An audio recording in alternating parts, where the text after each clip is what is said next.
podcast da MIT Technology Review Brasil.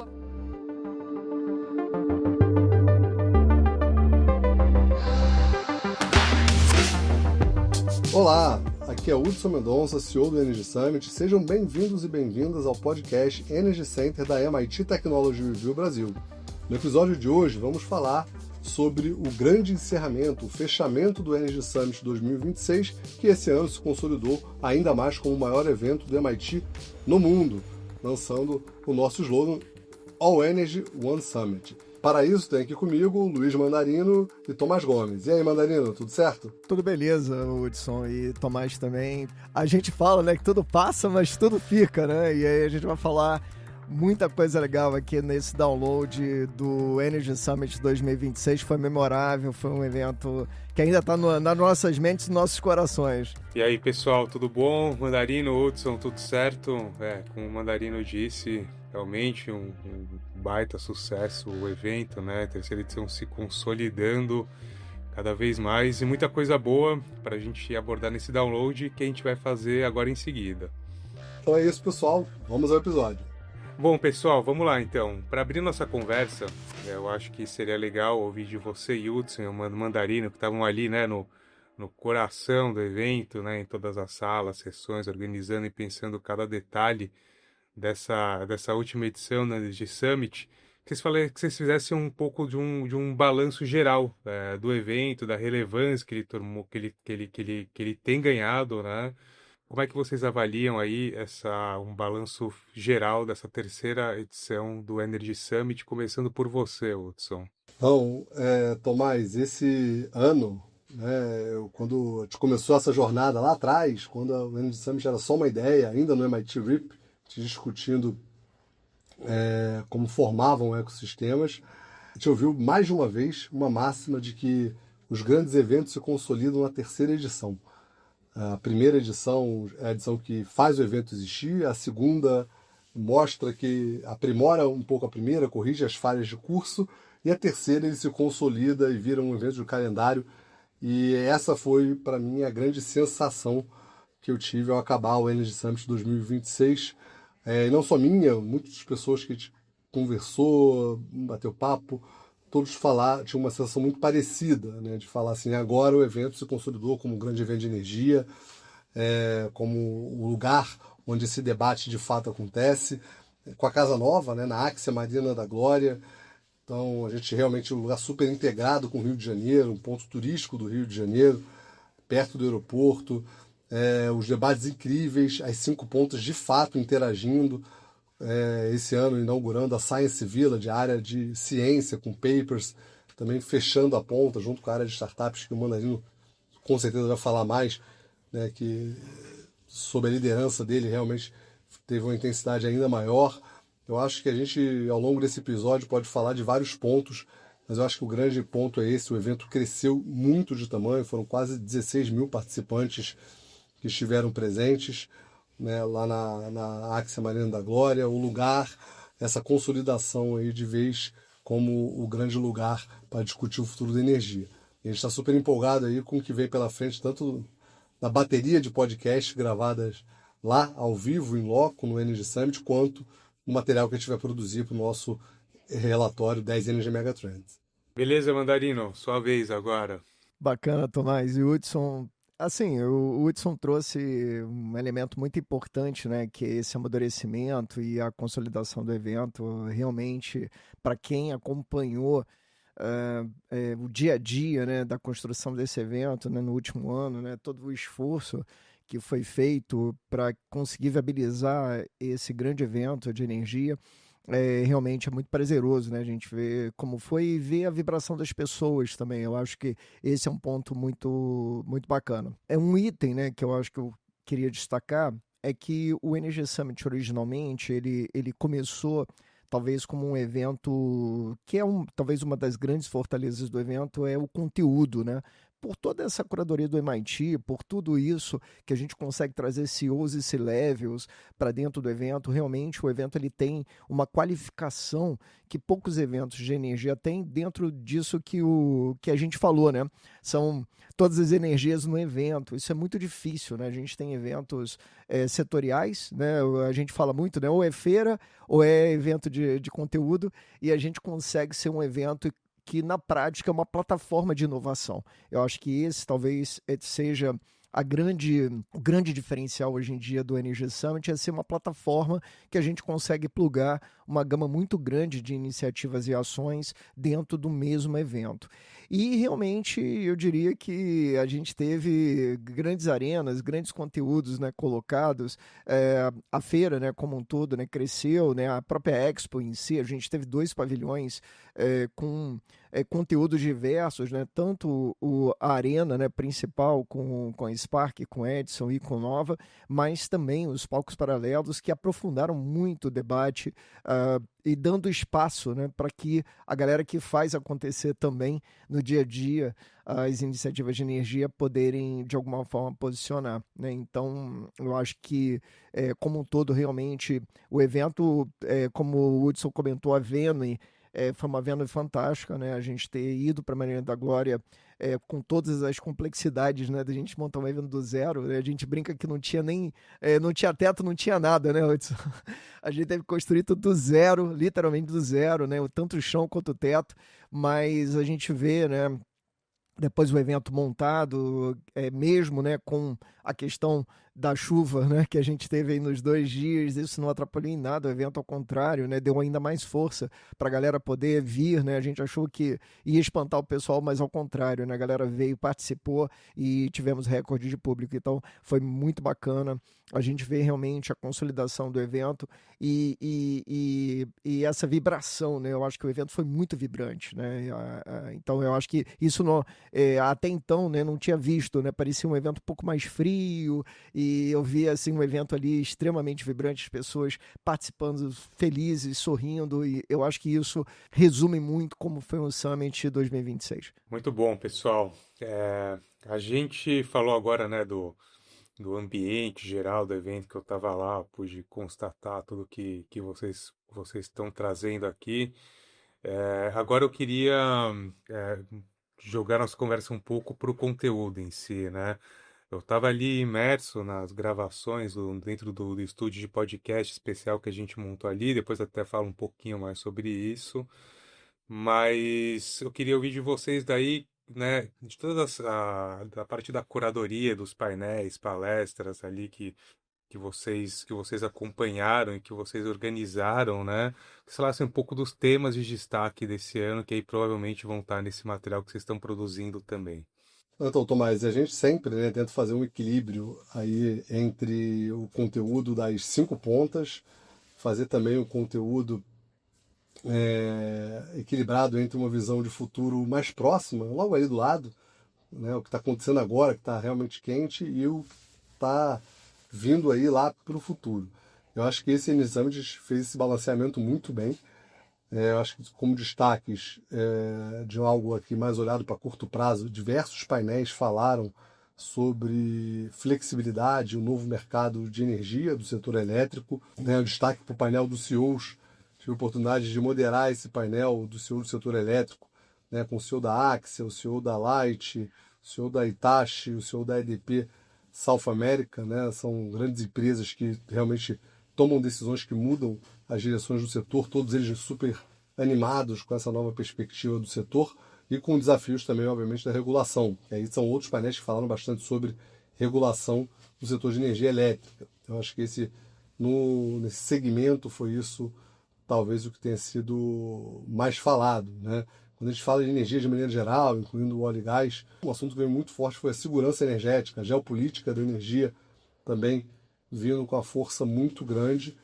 Do ponto de vista de tecnologia, meus destaques são para os painéis e para as conversas sobre a integração de inteligência artificial com energia. Já falou bastante aqui, é um caminho bilateral, tanto a IA depende da energia para alimentar os data centers, que são grandes consumidores de energia, quanto o setor de energia depende da IA em diversas aplicações de IA para ser mais eficiente, para ser otimizado Isso foi muito falado esse ano, essa segunda dimensão, né? No ano passado a gente falava mais sobre a infraestrutura da IA, esse ano falando muito mais sobre aplicações de IA no setor de energia. Realmente foi um game changer também aqui, startups promissoras e um destaque também de visão de futuro que a gente sempre tenta trazer, que é a energia no espaço. A gente está falando aí desde data centers sendo alocados no espaço, que é algo que parece muito distante, mas está logo ali, até a exploração da Lua para mineração de hélio 3, que é um combustível utilizado em fusão nuclear, algo que a gente fala aqui desde 24, quando nem era viável tecnicamente ainda. Hoje aí já empresas com contrato firme para 2028. Então é algo que também parece muito distante, mas está logo ali. A gente trouxe um ex-engenheiro da NASA, que é o fundador do The Mars Fund, que é um fundo de investimento para a colonização de Marte e da Lua, que é uma coisa, parece ficção científica, mas tem muita oportunidade aqui por perto. Então acho que, para mim, essa é a grande visão. Acho que o painel dos países sempre são muito bons também, né? China, Estados Unidos, Alemanha, né? Itália. A gente sempre realmente teve painéis com as visões de cada país sobre a transição energética, sobre a transformação energética, também foram muito interessantes. Se eu pudesse fazer o destaque aí da curadoria, eu ia por essa linha aí. E você, Mandarino, o que você viu de mais interessante? O Hudson falou quase tudo, pô. Brincadeiras à parte aí, realmente o Hudson foi super cirúrgico, né? Eu tive a oportunidade de moderar 2 painéis, um para falar de flexibilidade especificamente, realmente foi um tema mega quente, mais do que quente, eu acho que estava fervendo, né? Todo mundo estava super interessado, né? E não só pelo aspecto, né, como o Hudson comentou, voltado para a questão do negócio, né, de como é que a gente realmente vai trazer, mas das tecnologias, né, e aí é muito interessante, a gente aprofundou muito, né, a questão da VPP nesse evento. No evento passado foi um painel, né, basicamente, e depois isso caminhou como uma mega trend, né, do ano passado, do reporte do ano passado, mas esse ano ela veio com muita força, a questão da armazenagem, a questão das VPPs, dos ativos descentralizados, então foi um assunto realmente muito quente. Uma questão que eu acho que permeou muitos painéis foi a questão da liderança do Brasil, né? A liderança inegável do Brasil em relação às energias, não? A possibilidade de realmente ter um protagonismo energético. E aí isso se conecta com a questão do Brasil ser um potencial hub de data centers, por exemplo, infraestrutura digital. Isso também foi um assunto que foi bem permeado, né, durante o evento como um todo. E um assunto, né, dentro talvez desses assuntos expoentes, como o Hudson comentou, né, um deles foi a questão, né, de você olhar o espaço como talvez um provedor futuro, né, de potenciais energias ou potenciais ativos energéticos. Eu destacaria um assunto, né, que foi também bastante debatido, né, e teve muito interesse do pessoal, que são os NBS que a gente fala, né, que são as soluções baseadas na natureza. Esse é um assunto que emergiu nesse Summit nesse ano.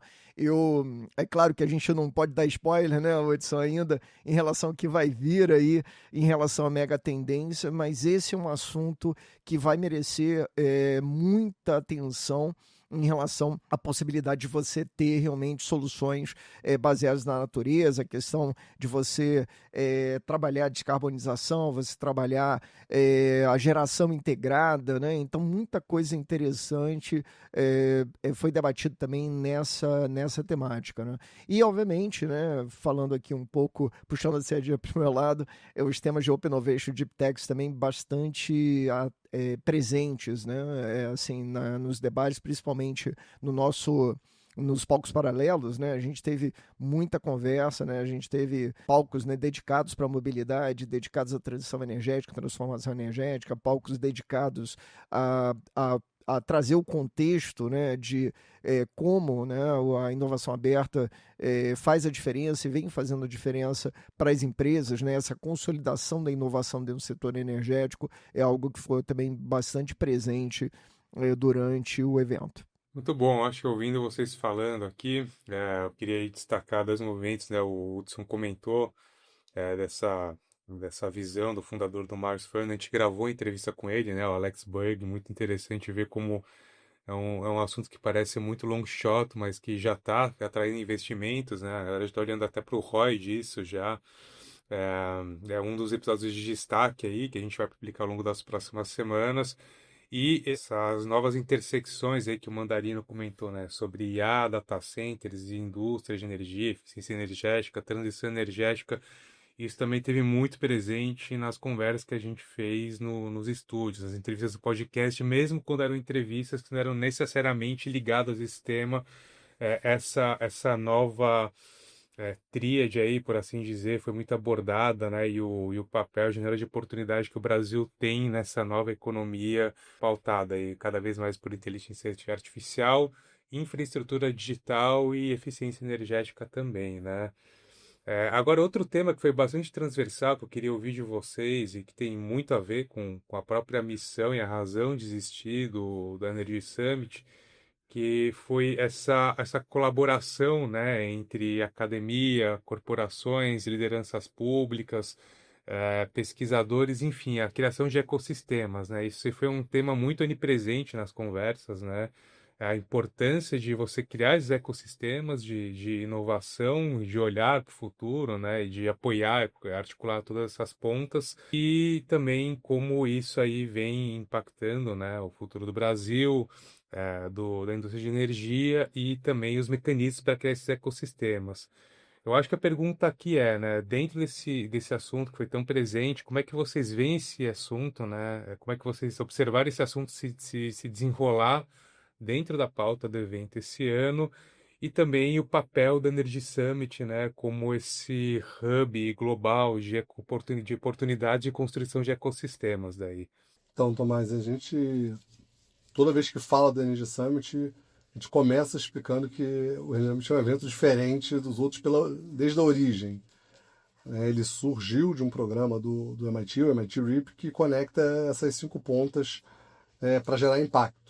Então, a razão de ser, né, a concepção do Energy Summit, a metodologia que a gente usa para fazer curadoria, criar os espaços do evento, tudo é pensado nisso. E é claro que a gente, como toda boa startup, agora já no 3º ano, né, começando a entrar na fase de growth, né, saindo da fase de seed, entrando na fase de growth, a gente começa a olhar mais para essas conexões, que são conexões que não são triviais de fazer quando elas são bem pensadas e são focadas em gerar impacto. Por exemplo, quando a gente decide fazer o nosso MVP do Science Village, é uma competição de papers, tem muitas decisões que a gente tem que tomar, né, até isso virar uma realidade e ter ali 25 trabalhos selecionados feitos por pesquisadores universitários representando cada um dos 5 Ds, né, que são 5 trabalhos em cada um dos 5 Ds que foram selecionados para serem representados no Energy Summit. Quando a gente olha para a área de startups, né, acho que o Mandarino conduz super bem durante o evento, a gente tem que olhar em como é que de fato aquelas soluções chegam no mercado. A gente tem startups de tamanhos bem diferentes e maturidades bem diferentes. Então tem startups que estão aí com uma ideia na cabeça e tentando achar parceiros para projetos ali e falar com as agências de fomento pública, por exemplo, é uma saída super interessante que acontece dentro do evento, até startups que já estão no caminho de não serem mais chamadas de startups e vão para o evento para se posicionar como fornecedores de fato confiáveis, né, ou provedores de soluções, né, para empresas maiores, que a gente consegue incorporar lá. A gente teve esse ano também uma participação bem mais expressiva no público, né, e aí estou falando pelos números que a gente tem aqui, de investidores. Isso é um sinal, né, bastante positivo, que tem mais gente aí olhando, né, para o setor como uma oportunidade de investimento. A gente teve presença de grandes bancos lá, públicos e privados, tivemos assets, family offices, que estiveram presentes no evento, alguns nas plenárias, mas alguns especificamente rodando, circulando ali o evento em busca de oportunidades de investimento, em busca de possibilidades de parceria. Então, acho que a dinâmica do lugar, né, na Marina da Glória, facilitou enormemente essa conexão. A Cidade das Artes é um complexo muito bonito, mas está no nome, é um complexo. Então você tinha lugares muito separados entre si, essa fluidez que a gente conseguiu dar nos 2 pavilhões da Axia Marina da Glória e também no nosso Business Lounge, que foi um barco, foi flutuante, foi super elogiado também. O nosso Lounge Business foram... No último dia choveu um pouquinho, o pessoal ficou com receio de ir pro barco, mas eles ficavam ancorados lá e serviram com um lugar super agradável, que realmente aconteceu várias reuniões e networking de altíssimo nível. Então, eu acho que essa dimensão das conexões que você trouxe, em particular, é uma dimensão que o lugar ajudou muito a acontecer, a fazer as coisas acontecerem. É bacana. Assim, eu vou puxar um pouquinho a sardinha para o meu lado aqui para falar especificamente sobre o Pavilhão 2, né, que eu acabei ficando um pouco mais, né, dedicado, né, às iniciativas ali do Pavilhão 2, não só em relação ao conteúdo, mas como o Hudson comentou, em relação à área de startups, né, e a área de matchmaking, né. Então, se tivesse um indicador, né, para mostrar a evolução do evento, eu ia destacar exatamente o Pavilhão 2, né, da gente poder ter uma expo dedicada ali para o evento. Eu acho que isso fez a diferença, né? Até então, como o Hudson comentou, a Cidade das Artes é um lugar fantástico, né? Do ponto de vista de venue, né? De espaço, né? Das salas, né? Principalmente para conteúdo, mas quando a gente transpõe isso para um evento como uma feira, que precisa ter essa fluidez, né? As pessoas precisam circular, precisam se encontrar. Realmente ele é um espaço um pouco diferente, né, em relação a como a gente conseguiu montar esse processo de experiência dentro da Marina, né? A Marina, ela realmente traz, né, essa fluidez maior, traz essa possibilidade de você ter áreas diferentes e áreas com temáticas e visões diferenciadas. Então isso realmente foi muito positivo, né? Então eu gostaria de destacar isso, né? Quando a gente traz aqui para o ambiente, né? E aí, só brincando um pouco com o Hudson, realmente, Hudson, a gente ia ter 25 trabalhos, mas a gente teve 36, tá? Teve 36 expondo lá, a gente conseguiu coração de mãe, né? Coube, né, mais trabalhos, não foi fácil alinhar isso com a academia, todo mundo queria participar do evento, então a gente conseguiu, né, de alguma forma, com os 10 professores eméritos, né, que fizeram essa seleção, conseguiram sair desse funil de 100 para 36, 36 para 5 e 5 para 1. Então, só para você ter uma ideia, a gente teve ali os 5 trabalhos, um em cada D, reconhecidos, né, com um certificado, e o overall, né, a categoria overall, né, acabou tendo também um dos trabalhos muito interessantes ali, que foi um trabalho do IMPA, né, que teve de destaque, foi muito bacana, conseguiu trazer um conteúdo prático, né, uma aplicação prática ligado ali à área voltada ali à digitalização. Foi o D da digitalização, que foi o overall, né? Então, assim, isso foi bem bacana. Nesse sentido, foi uma área também muito disputada, né? A gente teve a cada dia, né, 12 trabalhos sendo expostos e que ficava em frente à área de disposição das startups. A área de disposição das startups, a gente teve uma evolução também muito significativa em relação à exposição, né, das startups e maturidade também. Então, o primeiro ano a gente teve 30 startups, né, expondo nos 3 dias. No segundo ano, 37, e esse ano a gente quase rompeu a barreira das 100 startups, 94 startups expondo nos 3 dias, então foi um crescimento de mais de 150% em relação ao ano passado. Então isso demonstra também a visão para o empreendedor de como o evento agrega para ele, né? É um evento específico de nicho, mas que a gente conseguiu também ampliar esse público de startups. Então a gente manteve as 5 categorias, né, que são tecnologias disruptivas, management e back-office, cleantechs, sustentabilidade, né, e a área, né, voltada ali para deep techs. E a gente incluiu, né, mais 3 categorias, uma categoria de economia circular, e aí trouxe educação, trouxe uma série de assuntos, né, correlatos a isso, e em função da gente ter rodado o Festival Conexões em Teias durante o evento também. Foi algo muito legal a gente conectar energia e economia circular, foi algo inusitado, mas que deu super certo, né? A gente trouxe uma diversidade muito grande para dentro do evento com isso. Games, né, que foi também uma grande inovação que nós tivemos esse ano dentro do evento, numa área dedicada para games, não só das startups, mas o próprio evento, né, foi protagonista, né, na parte de games, né, o Hudson vai comentar um pouquinho daqui a pouco, e obviamente, a área de impacto social, que se consolidou também com Favela Inova, mais um ano fantástico ali, com soluções muito interessantes ligadas ao empreendedorismo social, como uma alavanca fundamental ali do empreendedorismo, né? Então, a gente acabou tendo bastante isso e, obviamente, as maratonas, né? Eu falo muito que a inovação saiu do discurso, né? Então, a gente fala muito ali, inovação, tá, mas qual é a prática disso, né? O que a gente consegue demonstrar com a inovação? Foram as maratonas. Então, a gente rodou 4 maratonas. Com tranquilidade, eu tenho essa oportunidade de acompanhar outros eventos de energia ao longo dos anos, né? Principalmente grandes eventos, e eu destaco que realmente o Energy Summit esse ano foi o evento de energia que mais rodou maratona de inovação empreendedora na história. Nunca antes na história a gente rodou tanta maratona, foram 4 maratonas simultâneas. O Energyton, né, com o time do NGC, o Hackteia com a Quintessa na área de sustentabilidade, o Energyton nos 5 Ds da energia, o Hackteia com a JA, com alunos do ensino médio, de escola estadual, foi fantástico, emocionante a gurizada, pegando os temas de sustentabilidade de eventos, né, e transformando isso em soluções, e obviamente Favela Inova com o Pólen Uniswan, se consolidando, né, já aí trazendo, né, mais de 20 soluções, né, que rodaram na pré-aceleração, e 10 soluções, né, foram apresentadas e 3 premiadas. Então, assim, a gente vê aí 70 equipes, 300 participantes, 12 projetos premiados, mais de 35 mil em premiações, né, tanto em dinheiro quanto em ingressos. Então, isso mostra também a importância que o Energy Summit dá para a ponta empreendedorismo, que outros eventos a gente não vê essa ponta sendo reconhecida ou participando, né? O próprio Bill Wallet, a gente teve a oportunidade de ter o Ben Soltoff com a gente, né, durante o evento, é o discípulo do Bill Wallet, é o cara das Climate Techs, e ele falou Deep Techs, Climate Techs, e o Bill Wallet sempre fala isso, né?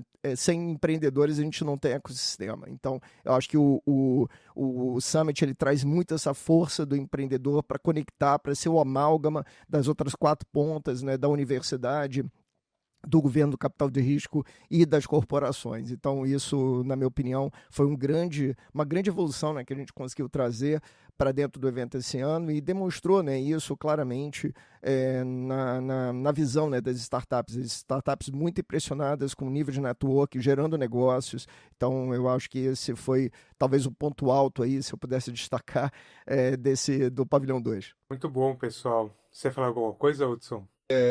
São comentários em relação ao que o Mandarino falou do Ben Soltoff. Né? O Ben Soltoff ele é o autor do livro que adapta a metodologia de empreendedorismo do MIT, do professor Bill Wallet, para Climate and Energy.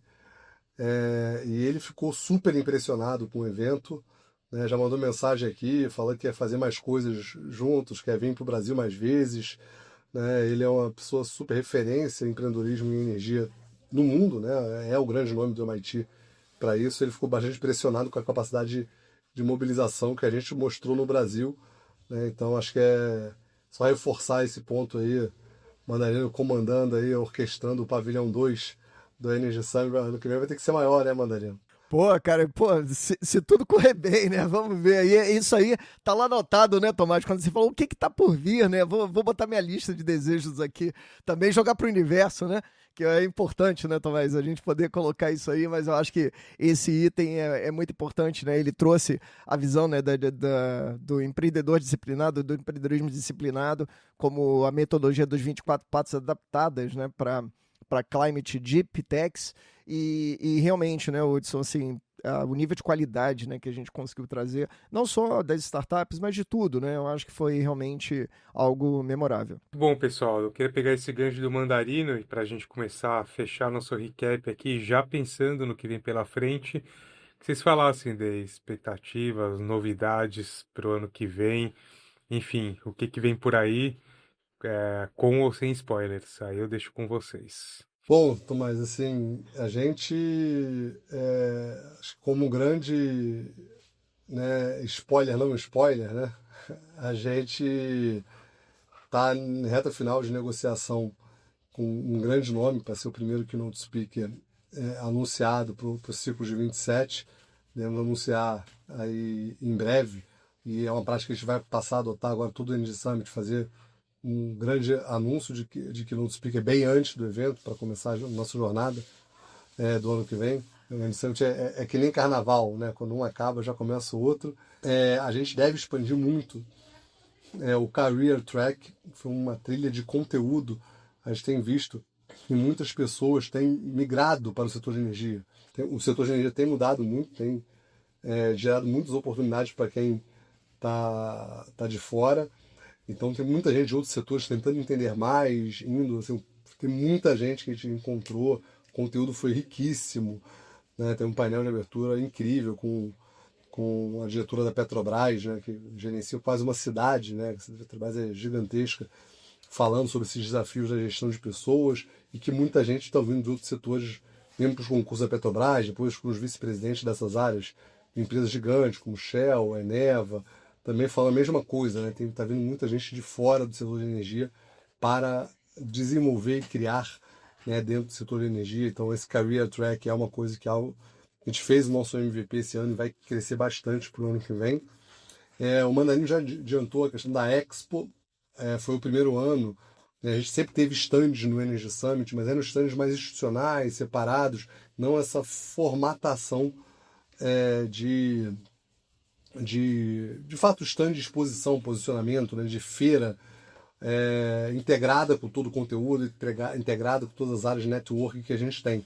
Então a gente vai expandir bastante essa experiência de exposição. Então, expositores que queiram se posicionar frente às empresas de energia, ou se posicionar como outra empresa de energia, ou investidores em busca de startups, ou startups em busca de investidores, ou entidades governamentais. Tivemos um super presença lá de Maricá, que realmente tem se tornado um laboratório vivo no Brasil, né? A gente tem uma quantidade enorme de royalties, de royalties. Não querem repetir o erro de várias cidades que viveram à base dos royalties de petróleo, depois não conseguiram dar o próximo passo. Eles estão realmente fazendo muita coisa interessante, fundo de inovação, tem o fundo soberano deles. Então, governos que têm iniciativas dessa natureza também são super bem-vindos.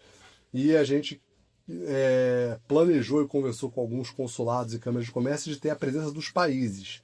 A gente tem já a presença dos países na curadoria, nos palcos do Energy Summit, e agora a gente quer ter a presença física dos países, estandes de câmaras de comércios, de consulados institucionais, para mostrar que de fato aqui no Rio de Janeiro, aqui no Brasil, que está sendo discutido o futuro da energia. Então, são só alguns dos spoilers aí que vem pela frente, mas acho que tem muita coisa boa. E mais uma vez o Energy Summit é um evento que ele é co-construído pelos seus participantes, pelos seus parceiros e principalmente pelos seus patrocinadores. Então a gente convida todo mundo aí ao longo dessa jornada que começa hoje, né, e vai até dia 22 de junho, já tem data definida, de 2027. Convidar todos aí a se engajarem nessa jornada e ajudarem a construir o próximo evento. Boa. E você, Mandarino, conta aí as novidades que você quer adiantar para a gente. Eu acho que quando a gente fala, né, eu acho que para mim o evento ficou como essa visão de que o futuro da energia ele passa pela convergência. Convergência em que sentido, né? De energia e tecnologia.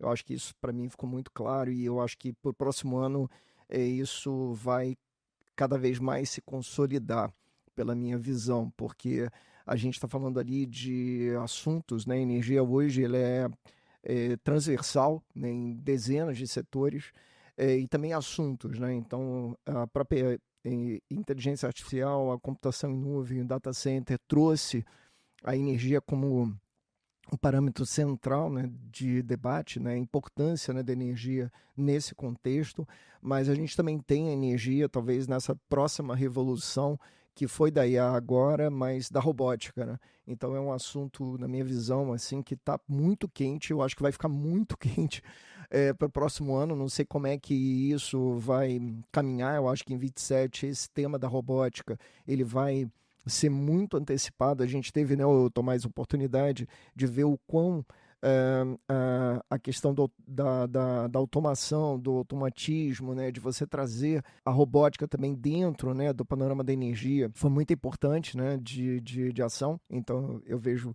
bem quanto a isso.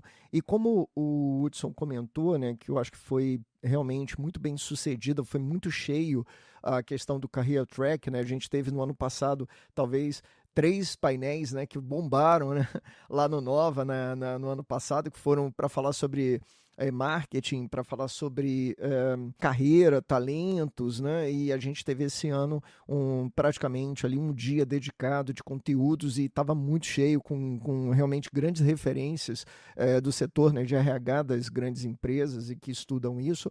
Eu acho que a economia circular também é um assunto que foi um golaço esse ano. Foi muito interessante você trazer essa diversidade. Eu tive a oportunidade do Conexões em Teia rodar um painel, né, falando da cor da energia, né? A gente tinha uma descendente de povos originários no painel, né, que era a CEO da Funarte, né, teve com a gente lá. Então, assim, foi muito bacana você trazer também, né, essa visão da diversidade para o panorama energético, né? Então, como, né, isso acontece, e o clima também, né, outro assunto que as mudanças climáticas vêm caminhando, a gente está passando uma onda de calor como nunca na história, né, teve. Então isso eu acho que é um assunto também que está muito, muito presente, né, dentro dessa perspectiva.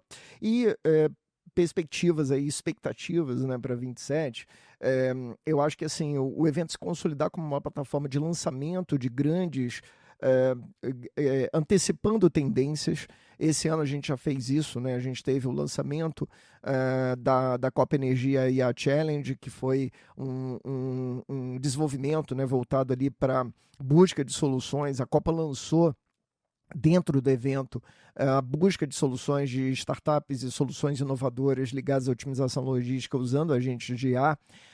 A gente teve, né, o Hudson apresentou isso dentro, né, do nosso jantar, né, da recepção Infinity, a parceria da Grom com o Energy Hub Ventures e também o lançamento, né, do Instituto Spark, que foi também algo muito importante, como essa plataforma de conexão de inovação que o evento promove, né, e que dentro do evento, né, trabalha o lado ligado, né, o desenvolvimento de soluções e o investimento também em soluções inovadoras pela Grom e por outro lado, você poder rodar as soluções de inovação ou ter uma plataforma de inovação para rodar as iniciativas de P&D, principalmente, inovação em P&D com o Instituto Spark, né? E rodar também essas iniciativas de inovação também muito, muito importante. E como eu espero que para o ano que vem a gente possa reforçar ainda mais, né, a participação dos fundos. Eu acho que o evento vem também atraindo mais startups, consequentemente os fundos têm muito interesse de estarem no evento, né, quanto a isso, e obviamente a gente poder reforçando ainda mais, né, esse panorama dos países, né. Esse ano eu acho que a gente teve painéis fantásticos ali de diversos países, né, que a gente muitas vezes não está muito familiarizado, por exemplo, como o Caribe, né? A gente teve um painel para falar, né, sobre iniciativas do Caribe, para falar sobre países nórdicos. Então, isso é muito interessante de poder atrair também startups internacionais para estarem no evento, para poder, de alguma forma, também compartilhar e trocar figurinhas com as startups brasileiras, né? Eu acho que isso é muito, muito interessante, né? A gente poder também ter essa troca internacional, como acontece em outros eventos mundiais, né? O Web Summit ele consegue fazer isso e eu acho que o Energy Summit dentro do setor de energia tem grande potencial de executar isso como um evento mundial também, né? Um evento que tem essa lógica de projeção mundial também para essas startups e abrirem não só o mercado brasileiro, mas o mercado também da América Latina, né, como um mercado importante. Quando a gente fala no mercado energético, né, do Brasil e da América Latina, tem grande potencial e o Brasil pode realmente, por tudo que a gente falou, se posicionar como talvez uma grande plataforma, né, de novas energias para o mundo para os próximos anos, né? Então, acho que também startups internacionais, quando começarem a entender isso, começarem a ver o Brasil como essa potencial plataforma, isso pode gerar aí uma possibilidade muito interessante da gente poder atrair também esses empreendedores internacionais para o Brasil, visto que grandes fundos estão sendo criados aqui no Brasil, tanto de Venture Capital quanto Corporate Venture Capital. Então, eu vejo que cada vez mais o Brasil vai passar por essa rota também do empreendedorismo e da inovação mundial ligado ao setor energético, tá? Então, sim, se pudesse jogar aí, seriam esses itens da gente poder consolidar para 27. Muito bom, pessoal. Todo mundo aí na expectativa da edição 2027 do Energy Summit. Tenho certeza que ainda vai ser maior, mais inovador e mais impactante. Dito isso, acho que a gente pode ir para as nossas dicas do Energy Beats. Vamos lá? Momento Energy Beats. Bom, pessoal, chegamos ao nosso momento Energy Beats, nosso momento de dicas, de recomendações de livros, filmes, artigos, ferramentas que são ligados ao tema. E o meu beat de hoje, fazendo as honras da casa, é o Energyflix. A gente tem uma plataforma nossa de conteúdo, que tem todo o conteúdo do Energy Summit 2025, uma plataforma por assinatura. Você pode acessar no próprio site do Energy Summit através. A gente vai trazer muitas novidades e em breve ele estará com todo o conteúdo de discussões feitas durante o Energy Summit 2026, também lá, para você poder acessar e acompanhar de maneira mais permanente. A gente provoca todos aí a acompanharem, verem esses conteúdos aí daqui a 3, 4 anos, falaram isso no Energy Summit. Isso tem acontecido bastante com os nossos relatórios e com certeza, né, os nossos palestrantes que estiveram no evento conseguem ser pessoas com uma visão de futuro e uma assertividade incrível. Então, esse é meu beat de hoje. Tomás, qual é o seu beat de hoje? Bom, eu que vou vender meu peixe aqui agora. Como a gente falou ao longo do episódio, a gente gravou aí uma série de entrevistas especiais ao longo da Energy Summit, grandes nomes nacionais, internacionais, muitos do que a gente falou aqui e vários outros. Então fica aí a nossa dica para você acompanhar nas próximas semanas esses episódios especiais que foram gravados ali nos estúdios do evento, que ficaram lindos esse ano, além de tudo, né? E ouve lá, pessoal. Baixa, comenta, compartilha, curte, que tá bem bacana. Isso aí. Mandarino, qual é o seu beat de hoje? Opa, eu trago rapidamente 2 beats, um deles, né, para a galera já ir aquecendo os tamborins aí para outubro desse ano, para poderem rever os reportes, né, do Energy, né, das 10 Energy Mega Trends, né, tanto o reporte de 24 quanto o reporte de 25. A gente vai estar agora, né, de forma muito intensa, aprofundando, né, a visão de conteúdo exatamente para esse próximo ciclo, né, de 26, com uma roupagem nova também, né, com uma parceria muito importante com a Deloitte, né, consolidando essa parceria com a Deloitte em relação aos reportes, né, tanto o download quanto os 10 Energy Mega Trends. Então, vai ser muito interessante, né, a gente poder colocar isso. E também, né, destacar para a galera ali acompanhar e entrar em contato, né, aí com a questão do Early Bird, né, a gente está, né, com uma ação, né, aí, né, o Edson, muito intensa, né, com tanto os participantes, né, que participaram tanto para o lado das empresas que patrocinaram esse ano, mas também com as startups, a gente rodar aí um early bird para que vocês possam estar com a gente em 27 e manter, né, talvez o que a gente fala, esse sucesso, né? Na verdade, o sucesso do evento, ele é um somatório de cada um do sucesso, de cada um dos nossos patrocinadores, de cada um do público, né, participante. A gente faz um evento para o público, né, Hudson? Então, e para os nossos, obviamente, patrocinadores. Então, é muito importante a adesão, né, e a participação de todos vocês para essa nova edição. A gente tem muito espaço aí para construir coisas novas, para trazer o evento, tem esse mindset, essa mentalidade de sempre experimentar, de trazer coisas novas, de inovar, né? Um evento que todo ano inova e traz coisas novas para que a gente possa reforçar, obviamente, mantendo o nosso grande DNA, o DNA do MIT e o DNA das 5 pontas. Então, acho que esses 2 DNAs críticos e fundamentais fazem esse evento ser, talvez, realmente um evento único mundialmente, e é muito bacana, dá muito orgulho, né, a gente poder, não só participar do evento, mas também estar desse lado aqui da organização, conseguindo viabilizar, né, com que isso realmente aconteça, né? Então, são os meus 2 dicas, meus 2 bits. Rever os reportes, né, para esquentar os tamborins e, obviamente, né, não deixar passar essa grande oportunidade do Early Bird. Bom, pessoal, esse foi mais um episódio do nosso podcast Energy Center da MIT Technology Review. Mais uma vez, muito obrigado por passar esses minutos com a gente. Não deixe de nos seguir, o perfil da MIT Technology Review Brasil, na sua plataforma de podcast preferidas e também nas redes sociais. Vai lá. Mandarino, mais uma vez, obrigado pela parceria. Valeu, Hudson. Obrigado, Tomás, mais uma vez aí, meu amigo. Muito bom a gente ter... não vamos deixar de gravar não, hein, cara? A despeito de ter muita gravação aí, senão eu vou ficar meio triste, hein, cara, de não conseguir gravar algum podcast com você nesses próximos meses. Valeu, galera. Valeu, pessoal. Tomás? Valeu, pessoal. Valeu, Hudson. Valeu, Mandarino. Até a próxima. Isso aí, pessoal. Então, até a próxima, com a nossa bateria de episódios especiais do Energy Summit. Vamos nessa. Podcast da MIT Technology Review Brasil.